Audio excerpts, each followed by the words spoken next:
দর্শক, নির্বাচনের খবরে যেতে চাই। এই মুহূর্তে নোয়াখালীতে জমে উঠেছে শেষ মুহূর্তের প্রচারণা। সেখানকার সবশেষ খবর নিয়ে আমাদের সহকর্মী মাহবুর আলম আমাদের সঙ্গে যুক্ত হয়েছেন। মাহবুর, আশা করি আপনি আমাকে শুনতে পাচ্ছেন। মাহবুর, নির্বাচনের একেবারেই নিকটে, আমরা মাত্র দুদিন বাকি, তো শেষ সময়ে এসে প্রচারণা কেমন দেখছেন? এবং সেই সাথে আরেকটা বিষয় জানাবেন, প্রার্থী যারা আছে তাদের মধ্যে সুষ্ঠু ভোট নিয়ে কোনো ধরনের শঙ্কা দেখেছেন কিনা আপনি? জি রাজ, ধন্যবাদ। আমি এই মুহূর্তে আছি নোয়াখালী ৫ আসনের অশ্বদিয়া ইউনিয়নে।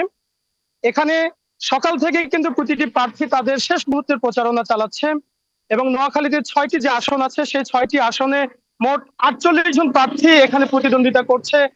জাতীয়তাবাদী দল বিএনপি এবং ১১ দলীয় জামাত এনসিপির জোট সহ মোট ৪৮টি প্রার্থী এখন তাদের ব্যাপক প্রচারণা চালাচ্ছে একদম শেষ মুহূর্তে।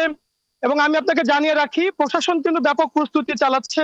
তারা একদম প্রত্যন্ত অঞ্চলগুলোতে তারা কিভাবে আহ, যাতে নির্বিঘ্নে সকলে ভোট দিতে পারে, নিরাপত্তা ব্যবস্থা সবকিছু খতিয়ে দেখছে। এবং আমার কাছে যে তথ্যটি আছে সেটি হচ্ছে যে প্রত্যন্ত অঞ্চলের যে ভোট কেন্দ্রগুলো আছে সেখানে অনেক জায়গায় কিন্তু নতুন করে সিসি ক্যামেরা সংযুক্ত করা হয়েছে। এর পাশাপাশি ১৬ প্লাটুন বিজিবি মোতায়েন করা হয়েছে এবং পুলিশ, আনসার, সেনাবাহিনী সহ সকল স্তরে নিরাপত্তা নিশ্চিত করা হয়েছে। এবং নোয়াখালীতে যে হাতিয়া দ্বীপ উপজেলা রয়েছে সেখানে কিন্তু এনসিপির যে হেভি ওয়েট প্রার্থী রয়েছে, তার ব্যাপারে আপনি জানেন যে হান্নান মাসুদ রয়েছেন, তিনি আচ্ছা। সেখানে বিএনপির যে প্রার্থী তার সঙ্গে মোকাবেলা করছেন।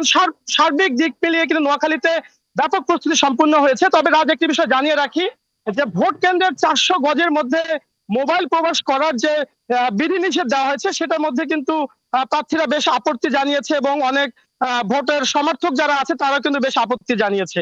রাজ, এই ছিল সর্বশেষ নোয়াখালী থেকে আমার কাছে। ভোটার যারা আছেন তারা শেষ মুহূর্তে আসলে কি বলছেন?